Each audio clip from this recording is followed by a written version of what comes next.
That's it, folks. I've finally snapped. This workshop is officially driving me nuts. Check it out. What an absolute schmozzle. It's embarrassing.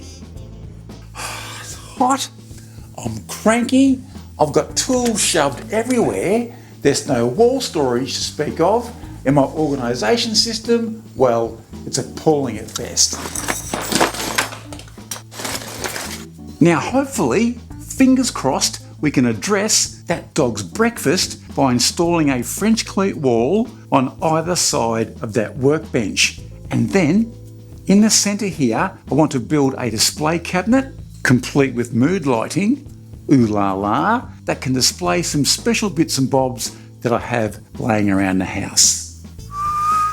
Let's go.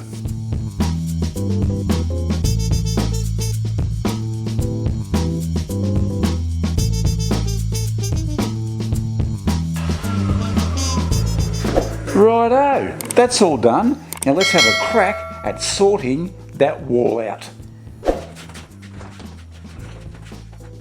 Now some of you may be wondering what this contraption is here. Well, it's actually a wall-mounted fold-down workbench that I made for a video a year or two ago. Now this is a perfect workbench for small workspaces, as you can fold the bench down when you want it and then fold it back up again when you don't. Now unfortunately, this has to go. But if you want to build one just like that, I'll leave a link to the plans down below. So do yourself a favour and check them out.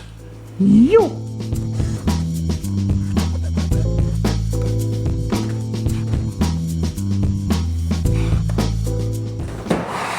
Whew. That was tricky. Now, as my dad used to always say, if you're going to do a job, do it properly. So I'm going to strip the entire wall and then give it a fresh new paint job. Oi! Here he is. How cute. This is Terry Tarantula. Haven't seen him for ages. Hello, mate. Whoa. Feisty little critter. Ah, he bit me. Cheeky little sod. Stop it!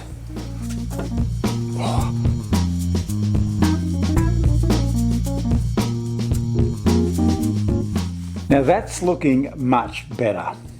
Almost done.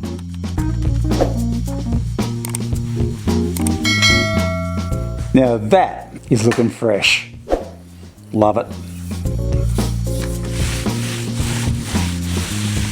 Houston, we have a problem. Initially, which was going to be a piece of cake, all I was going to do was to attach the cleats directly to that wall. But unfortunately, the stud spacings, well, they just haven't worked out. My last stud finishes there, but the end of the cleat finishes over here. So this is going to be flapping around in the breeze. So what I think I'll need to do is to throw up a piece of plywood on that wall and then attach the cleats directly to that. And there you have it. Another step that I wasn't expecting. Oh well, what do you do? So what I've decided to do is use a sheet of 12mm or 1/2 inch plywood that I'll paint white, which I think will be a nice contrast up against the black French cleats. And then, using the miter saw, I just need to cut some strips that I'll attach to the outside edge of the plywood just to act as a border purely for cosmetic reasons.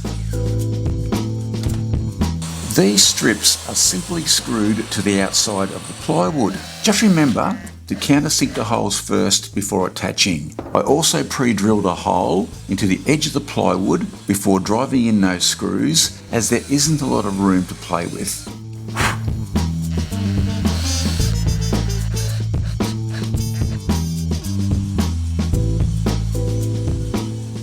When cutting the French cleats, cut a strip and then set your saw to 45 degrees, and then cut that strip in half, which will then give you 2 equal sized French cleats.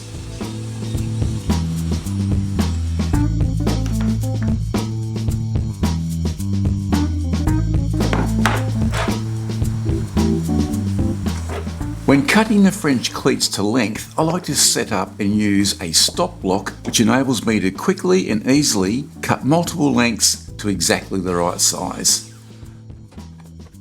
Now just before we mount this up on the wall, what I've done is I've marked out where the French cleats are going to go, and then on the underside in the plywood I've pre-drilled those mounting screw holes which will finish up in between those two there, which means that when this goes up on the wall you won't see those holes, which means that it's going to look a lot neater.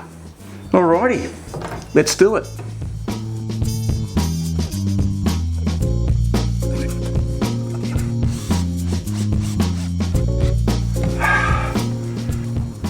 Good boy, Billy.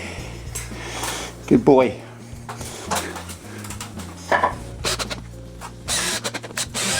Getting the spacing spot on is critical when setting up your cleats, so I like to cut two spaces which I then use to evenly space out the cleats. And don't be shy with the screws either, as there will be a fair bit of weight hanging off those French cleats once all the tools have been loaded on.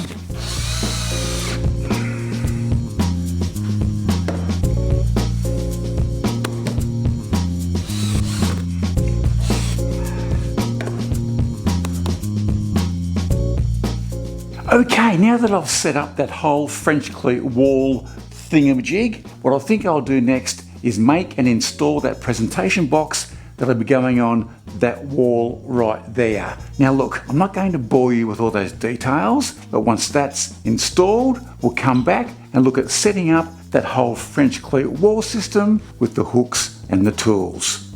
Let's go.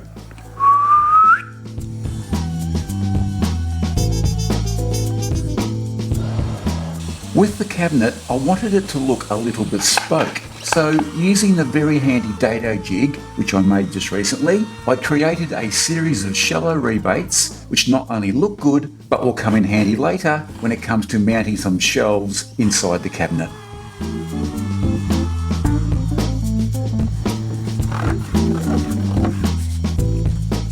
To make the cabinet shine at night and to create a bit of drama, I added some LED strip lighting, and to keep the dust out of the cabinet, a strip of foam applied around the edges should do the trick. And to hang the cabinet off the wall, once again I'm using the trusty old French cleat method. Woo! Pretty snazzy. It's good, eh? Thanks, Bill. Unashamedly, the first thing going into the cabinet, thanks to you guys, is my pride and joy, which is this bit of shiny tin and plastic. Enough said.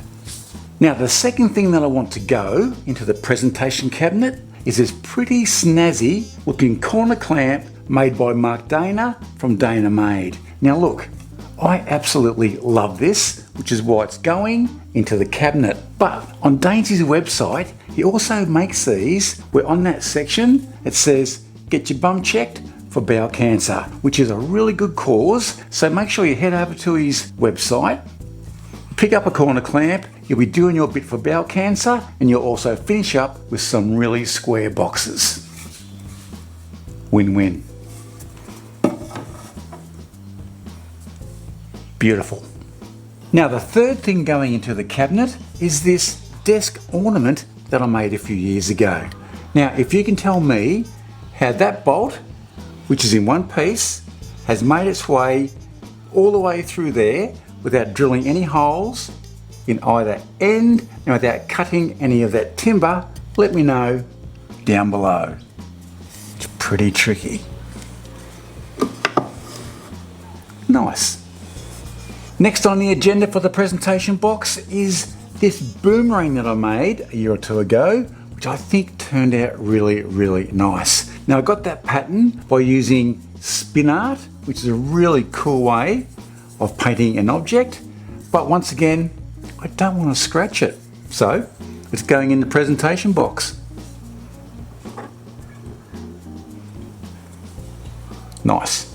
And finally, the last thing for the cabinet is my pride and joy, which is the nearest the pin golf trophy that I managed to pick up at a recent Gentlemen's Club golf day, which is basically a drink as much beer as you can day.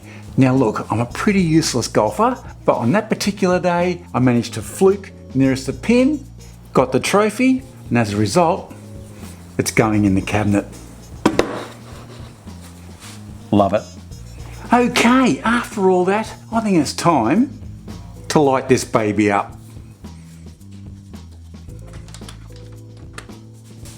Drum roll please, maestro.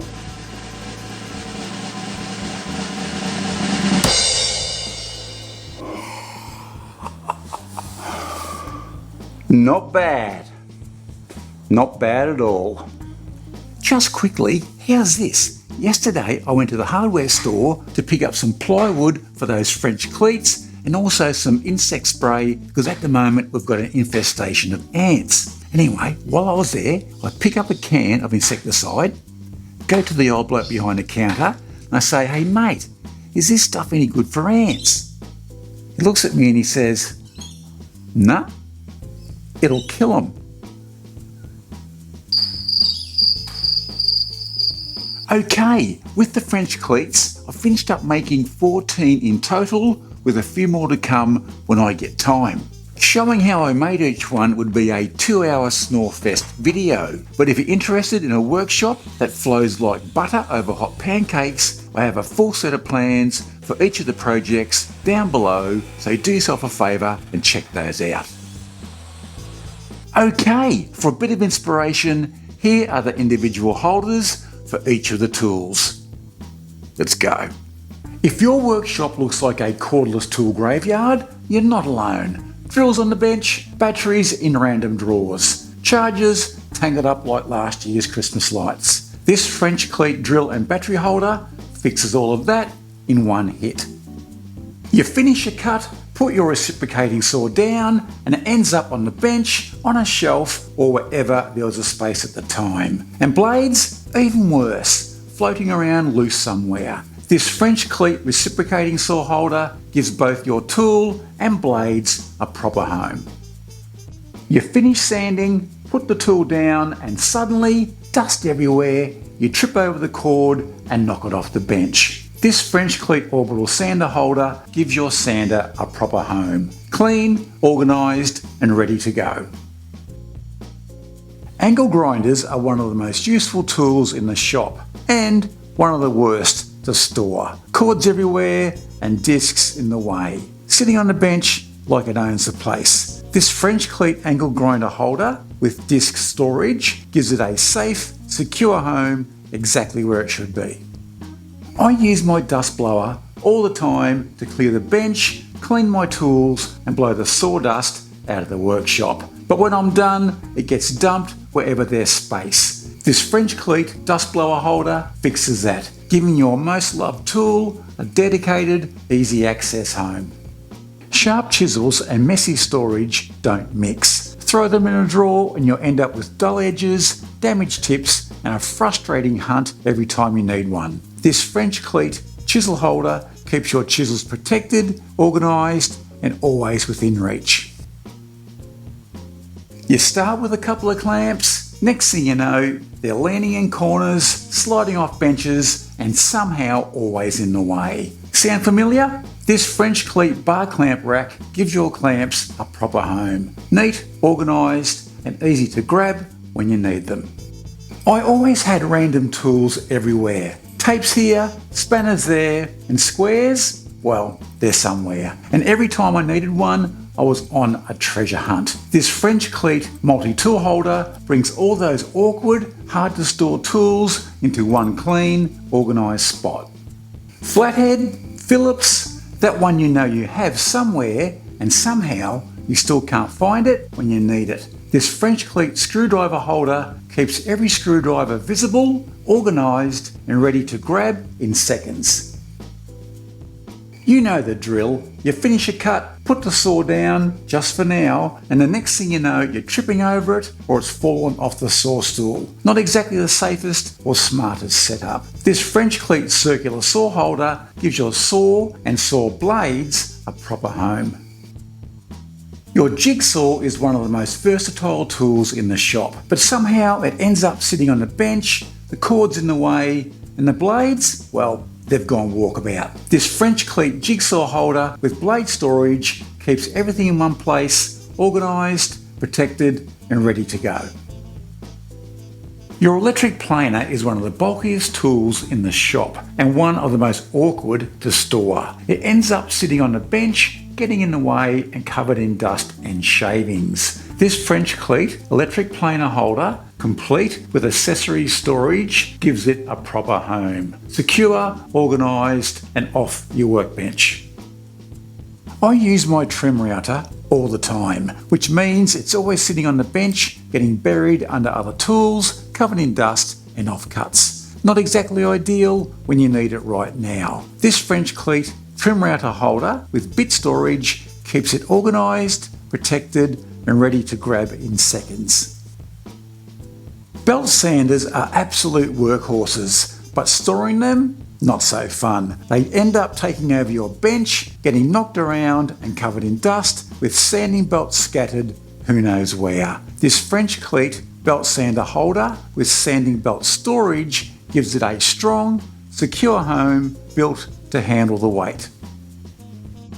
And this is the finished product. I absolutely love it. The transformation from before to now is chalk and cheese, and it feels and looks so much better. I just need to figure out how to hide the cords for the lights and the power board, but apart from that, every tool now has a spot, the layout flows beautifully, and I just wish I'd pulled my finger out and made this years ago.